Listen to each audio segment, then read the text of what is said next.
Hey,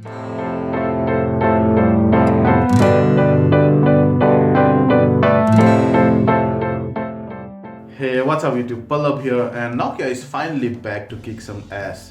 They have released three brand new Android phones, and they re-released the legendary 3310 during MWC in Barcelona a few hours ago from now. So these three phones, we're only going to talk about the Android phones in this particular video, and we're going to tell you the difference between these three phones, the Nokia 6, the Nokia 5, and the Nokia 3, 6 being the most premium, 3 being the least premium. Okay, let's talk about some of the similarities first. And one of the USPs of this device, by the way, is that they will come with the latest Android 7.1.1 Nougat. Not even some of the Samsung, LG, HTC and other big guys flagship have this particular latest Android version. Not only Nougat, they will also have the Pixel's Google Assistant built in. That's great news. And Nokia also says during the launch, that they'll probably also have, just like Motorola, they'll have very fast latest Google software updates. So the Nokia 6 will have a 5.5-inch full HD screen, 5 will have a 5.2-inch HD screen, and the Nokia 3 will have a 5-inch HD screen. In terms of the chipset, the Nokia 6 and the Nokia 5 both will have a Snapdragon 430 chipset, and the Nokia 3 will have an MTK, I think 6737 chipset. It's a very entry-level chipset. All three are entry-level, but they somehow probably think that the Snapdragon 430 is more popular. Snapdragon generally is more popular than the MediaTek, and they have this premium touch, premium air about it. So probably they think that the other two, the more premium of them, should have this chipset. Apart from that, there is a difference in RAM as well. So the Nokia 6 will have two variants, one a black variant and then the rest. The black variant, which they call is ARTE, A-R-T-E, ARTE version, that's kind of the elusive one, the premium one. They'll have 4 GB of RAM and 64 GB of internal storage, and the rest of the Nokia 6s will have 3 GB and 32 GB.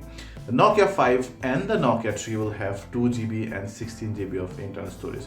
All of these would support microSD card of up to 128 GB. Now, talking about the camera, the Nokia 6 of course will have a better camera, 16 MP back camera. Nokia 5 will have 13 MP and the Nokia 3 will have 8 MP back cameras. But the front camera in all these phones remain the same, and that's something I really like, is that at least from a point of view of selfie, they are not compromising on the camera quality. The battery capacity also mostly stays the same, and of course Nokia 6 will have some additional feature, like for example the dual speakers, and also the Nokia 5 will have some additional feature than the Nokia 3. Obviously there's a price difference there, but mostly the most fundamental things remain the same. So whatever basics you need are covered across all these three phones. So then what's the worry? The worry actually, first of all, people probably suddenly get excited because that nostalgia kind of comes in whenever Nokia makes a debut, or let's say a re-debut. But when it tries to sink in, then you realize that probably the price is not the best thing about these devices. Now, for example, let's say the Nokia 6 was announced in 229 euros, which translates to about $242, which in turn translates to about 16k Indian rupees.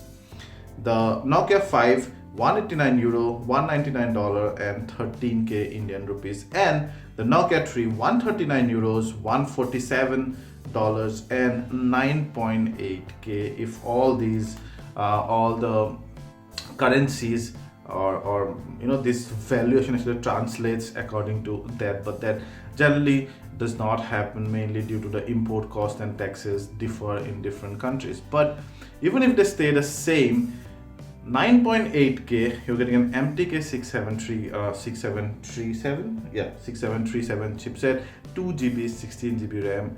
You get much more than that with the Chinese phones nowadays in under 10,000.